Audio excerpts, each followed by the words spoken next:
what's going on. Decided to make this video all on the spot because I was ranting on my story about this topic, and I figured why not literally just make a YouTube video about it, because I was already running up my story yapping.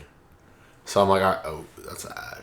So I was yapping. So today we are talking about the two-step process to build a physique that you are very satisfied with, not like somewhat satisfied with, not like, oh yeah, I look good, like if I could just lose a little bit of, like, no, truly satisfied with. You look in the mirror, you're like, I look lit. And at the same time, being able to go out, eat the foods that you want, not feel super restricted, have that nutritional flexibility, because a lot of the times it's either one or the other. You're either overweight and you don't like the way you look, but you kind of eat whatever, which is why you're overweight, or you're in great shape, but you're like on some militant program and you're a slave to MyFitnessPal, and that is no fun. As someone who's been there before, that is absolutely no fun. So this is essentially how you're able to get the best of both worlds. It's not easy. It is not, is this focused? It is not easy at all, and it took me so long to get there, but it's 100% possible. I've seen it with other people, my clients, myself. Just takes a little bit of work. So number one, step one, I'm gonna keep this like, this is just off the dome. Number one, you have to get in shape first, because nutritional flexibility comes after you put in the hard work. It's very tough to lose fat and still eat whatever you want at the same time. So they can't go hand in hand, right? You have to set aside some time, whether it's 3 months, 6 months, maybe even a year, depending on how much weight you have to lose. And you got to lock in. Like, you are going to have to be tracking your calories, because I think that's the best way to lose fat, is when you know your energy consumption and your energy expenditure. So you track your calories, you do your cardio, you do all the boring things, but you do them right and you do them with intention. Why? So that you lose the weight and the weight comes off fast in the way that you want. You're not delaying progress. It's not a month on, a month off, right? You go 100%, you see the results, get in, get out type mentality. Now, once you have achieved the physique that you want, which I know that's like, I went from A to B very quickly. It will take some time, but I'm saying once you achieve the physique that you want, you are not out of the woods yet. This is the hardest part, and this is where most people go wrong, because they've built up such a history of meticulous tracking and precise weighing of everything and stepping on the scale and looking at the mirror and all that, that they are conditioned to be obsessed with the data and with the food and with understanding every single calorie that goes into their body. And that's not healthy, frankly. Like, straight up, if you talk to people who aren't into nutrition, into fitness, into dieting, they'll look at you crazy when you're like weighing out fruit. So don't do that, okay? Don't let that consume you forever. It will be a part of the process, but it should not be something that lasts forever. Once you've achieved the physique, you have to understand a couple of things. You can't revert back to your old habits of being oblivious, but you also can't stay in the state that you're in, because that will drive you crazy. Both will drive you crazy. So you have to find this middle ground. How do you find this middle ground when it comes to nutritional flexibility? You have to be able to gain a general understanding of how calories work, right? And you've kind of already done this, but you need to trust that what you are doing will not set you up for failure. You have to trust that not tracking is going to be beneficial, because it's freaky when you've been tracking and then you're like, oh my gosh, I don't have this app, I'm just going to gain a bunch of fat out of nowhere.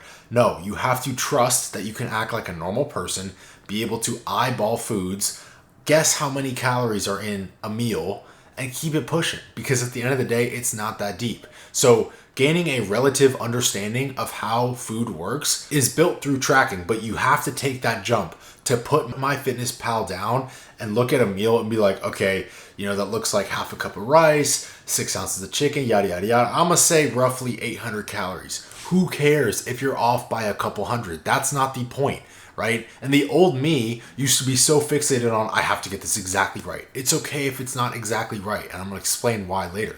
So being able to eyeball and ballpark foods will be your best friend in transitioning from ultra militant tracking to in shape with food freedom. And the best approach for ballparking calories is saying, okay, what is the most amount of calories that this could be? What's the maximum upper limit, right? Because if someone hands me a plate, let's say it's a Chipotle bowl, right? I could look at it and be like, all right, that's no more than 1,200 calories. And then depending on just like what I've eaten throughout the day and how I'm feeling and if I'm hungry or not, I can kind of adjust that based off what I think is even more realistic. You know, if I'm trying to be calorie conscious, then I'll just put it at the upper end. Overestimating the calories also isn't going to kill you. This is the whole message I'm trying to convey, that it's okay to not be exactly on par with every single thing in the flesh of the data. Like, it's okay to be a couple hundred under, a couple hundred over, because over a long period of time, all that stuff evens out. So if someone hands me a Chipotle bowl and we got like steak, maybe double rice, we got guac, sour cream, I'll be like, all right, this is a heavy Chipotle bowl. I'm gonna say like 1,300 calories, right? Realistically, what if it's 1,100 calories? Oh my gosh, I'm in a 200 calorie deficit. It's not the end of the world, right? I'm not obsessive anymore. I'm not thinking that I have to be perfectly on par and match my expenditure with my intake down to the dot. It's okay. What if I'm under? What if it's actually like 1,500 calories? Again, not that big of a deal. It takes 3,500 calories above your maintenance to gain 1 pound of fat. 1 pound, which you won't even notice. So if I'm above by 200 to 300 calories on one meal, that's not going to do anything. Even if I was 300 calories above my maintenance for a week straight, I'm gaining maybe half a pound of fat. And the odds of that happening aren't realistic. Some days you undershoot, some days you overshoot. So this is why it's okay to just let yourself breathe and just have a general idea. The issue is when people who don't have any sort of nutritional knowledge look at a 1,300, 1,400 calorie Chipotle bowl and go, that's 600 calories. Because now they're 800 calories over. They do that consistently. Now you're gaining a pound plus a week. And that's actually going to have an effect on your physique. So again, the goal with this is not to be 1-to-1 on everything. That's not realistic. It's to just be within a range, a spectrum. And as long as you're somewhere in that range, you're going to be totally fine. And you have to just like take a step back. So you've achieved the physique. You're starting to gain an understanding of how to ballpark calories. I would say the next step is just knowing when it's appropriate to indulge, right? Time and place matters. Like, context matters. For me, if I'm going out to dinner with my friends, my family, my girlfriend, whatever, like, I'm enjoying myself, bro. I'm getting whatever I want on that menu. Even if it does push me over my limit, I'll figure that out later, bro.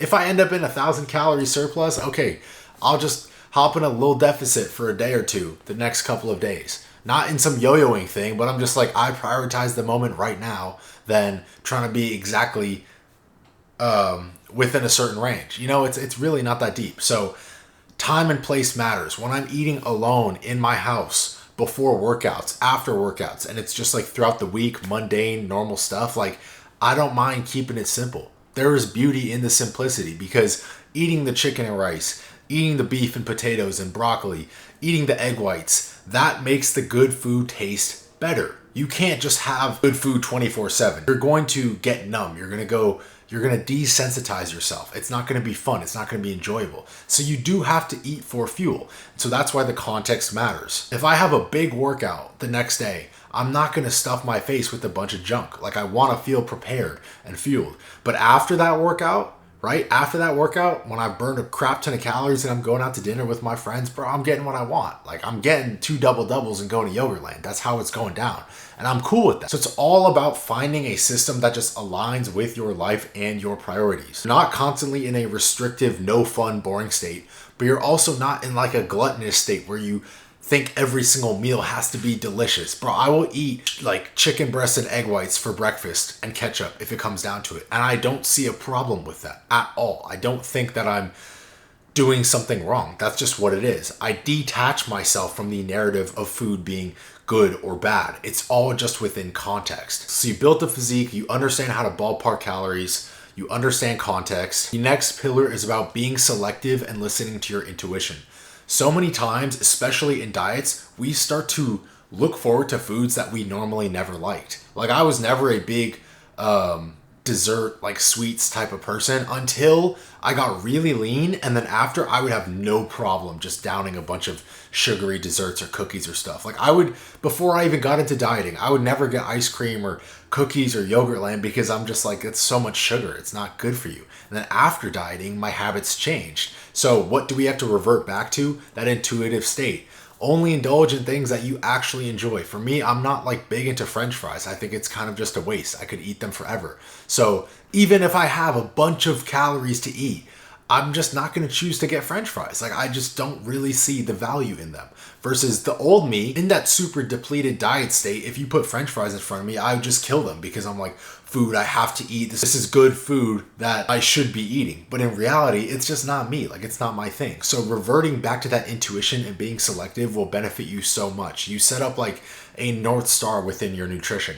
You like certain things, you don't like certain things, you don't entertain the things that don't really bring you that much value. Like the mindless snacking of like chips and French fries and all the like finger food, I try and stay away from because I don't actually gain that much pleasure from it. I would rather sit down and eat a meal with intention that I know benefits me, that I am looking forward to. Again, and this issue goes for both the people in the extreme diet state and in like baseline no knowledge starting from zero state.